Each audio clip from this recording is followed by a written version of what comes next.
Hey, salut et bienvenue dans cette vidéo. Alors je vous arrête tout de suite, c'est pas une vidéo dédiée à la promotion de pilules magiques pour la perte de poids sans modifier son hygiène de vie. C'est pas non plus une vidéo de conseils personnalisés. Non vraiment, c'est très sérieux. Je vais vous parler micronutrition et conseils généraux pour deux micronutriments, le magnésium et les oméga.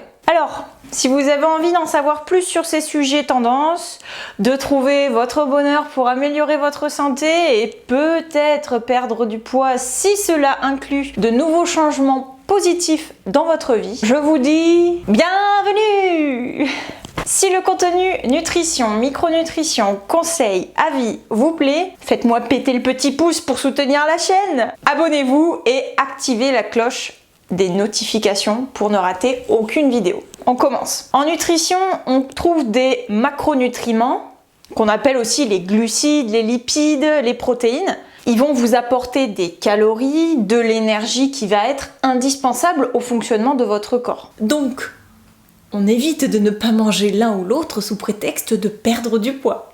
Et ensuite, on retrouve les micronutriments qui n'apportent pas spécialement de calories, mais dont l'apport est fondamental pour le bon fonctionnement de notre corps. En fait, depuis plusieurs années, on va constater dans nos assiettes la présence de peu de bons micronutriments. On va observer une richesse en calories dans les assiettes, mais en fait, l'alimentation va être pauvre en micronutriments, voire carrément vide. On va appeler ça d'ailleurs les calories vides.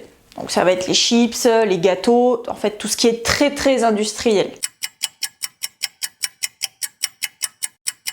Micronutrition et micronutriments. La micronutrition, c'est l'étude des apports en micronutriments d'une personne. Et les micronutriments, ça peut être des vitamines A, D, B9, B12, les oméga 3 qu'on va dire essentiels, oméga 3 et 6 en particulier dans cette vidéo. Les oligoéléments, ça va être toutes les petites choses, le fer, le cuivre, le magnésium. On peut avoir les polyphénols, les flavonoïdes, des acides aminés essentiels comme le tryptophane ou la tyrosine qu'on va énormément utiliser en micronutrition, et également les probiotiques. Pour la plupart, ils ne peuvent pas être fabriqués par le corps humain. Il faut donc les apporter en quantité nécessaire via l'alimentation ou avec des compléments alimentaires. Je vais citer deux types de micronutriments. Le magnésium en période de stress et les oméga 3 et 6 et l'importance de leur apport au quotidien. On va se concentrer sur le stress et le magnésium. Le stress provoque énormément de désagréments pour le corps et va provoquer la fuite dans les urines du magnésium. Inversement, quand on a des carences en magnésium, pareil, ça va favoriser le stress. Vous voyez, c'est un cercle vicieux en fait. Si vous prenez des médicaments tous les jours, certains vont être à l'origine d'une baisse d'absorption par la fuite dans les urines du magnésium. Donc, lisez la notice ou demandez conseil à votre médecin ou à votre pharmacien.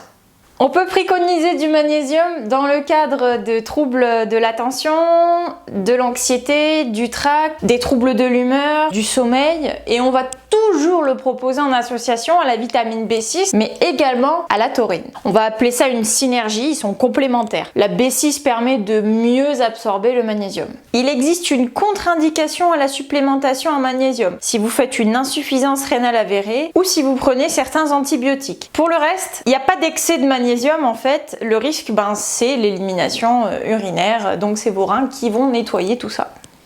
D'où l'intérêt de ne pas avoir d'insuffisance rénale.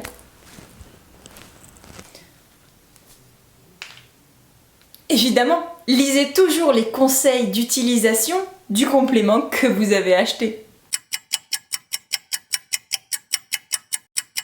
Où trouve-t-on du magnésium dans l'alimentation? Les principales sources alimentaires pour 100 grammes sont le son de blé, le cacao, les graines oléagineuses, graines de tournesol, graines de soja, noix de cajou, noisettes, amandes, les fruits secs, le sarrasin et les farines complètes, le quinoa, les haricots secs et certains fruits secs. Pareil, il y a des eaux minérales qui existent comme l'épare ou la Contrex. Sachez qu'environ la moitié du magnésium alimentaire est absorbé au niveau de l'intestin grêle. Cette absorption est freinée par les phosphates, les phytates, les graisses saturées, les composants d'emballage plastique, d'où l'intérêt de conserver vos aliments dans des contenants en verre. notamment pour les petits pots de bébé.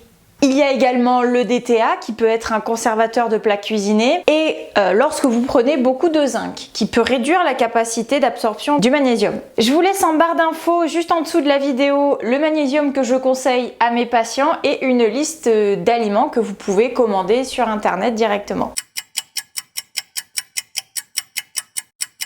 Ok, maintenant focus sur les oméga 3 qui participent au maintien d'un bon état de santé. Cela fait pratiquement 60 ans qu'on nous dit d'éviter de consommer des matières grasses parce qu'elles ne seraient pas bonnes pour la santé. Du coup, on diabolise tout ce qui est lipides et en fait, on me dit toujours Oh non, je ne mange pas d'avocat parce que ça charge et c'est gras.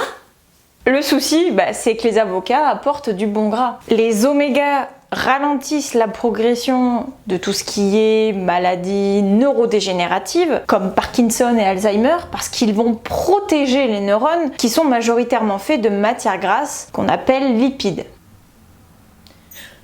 Même si on ne naît pas tous avec la même quantité, le nombre de départs ne cessera de diminuer. Les omégas sont conseillés pour améliorer les fonctions cérébrales, la mémoire, mais aussi pour réduire l'anxiété et la dépression. Ils ont un rôle anti-inflammatoire, anti-cancéreux, anti-allergique. Ils ont un rôle dans la prévention des soucis cardiovasculaires. Le plus bel exemple, c'est l'étude de la population des Esquimaux du Groenland. En fait, leur alimentation apporte énormément d'oméga 3 et ils ont moins d'infarctus du myocarde. D'autres études montrent une réduction significative des accidents cardiovasculaires chez les consommateurs de poissons gras. C'est pour ça qu'on va les conseiller au rythme de 2 à 3 fois par semaine. Favoriser les plus petits. Ils sont moins riches en métaux lourds, la sardine, le maquereau par exemple. Dans le cas de l'obésité, il a été montré une augmentation de la dépense calorique, c'est-à-dire qu'ils vont consommer plus d'énergie à la journée quand ils vont avoir une augmentation des acides gras polyinsaturés tous les jours. Oméga 3, oméga 6 sont indispensables à l'organisme. Je vous rappelle qu'on ne peut pas les produire en assez grosse quantité par rapport à nos besoins. Concernant les oméga 6 qui vont améliorer l'état de la peau, on va voir d'ailleurs sur des carences une sécheresse cutanée, une fragilisation de la peau, mais sachez qu'il faut plus d'oméga 3 que d'oméga 6 parce qu'ils vont rentrer en compétition dans le corps lorsqu'ils sont pris au même moment. Non, moi d'abord, moi d'abord. Non, moi d'abord, moi d'abord.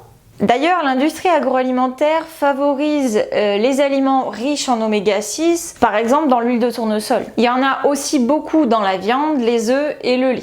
En fait, quand on apporte trop d'oméga 6 et pas assez d'oméga 3, on va favoriser l'apparition d'un état inflammatoire. En gros, c'est un état où votre corps va vraiment vouloir se défendre, mais le souci c'est que quand c'est de façon anarchique, ça peut favoriser la perte de poids, surtout autour du ventre, des maladies comme le diabète ou l'obésité, beaucoup de fatigue et parfois même des troubles digestifs. Ça s'explique tout simplement parce que les oméga 3 ont un effet anti-inflammatoire, anti-dépôt de déchets dans les artères, ce qui est complètement l'inverse de l'action des oméga 6. Alors attention, je vous dis pas de diminuer l'apport en oméga 6, mais au contraire plutôt d'augmenter votre apport en oméga 3.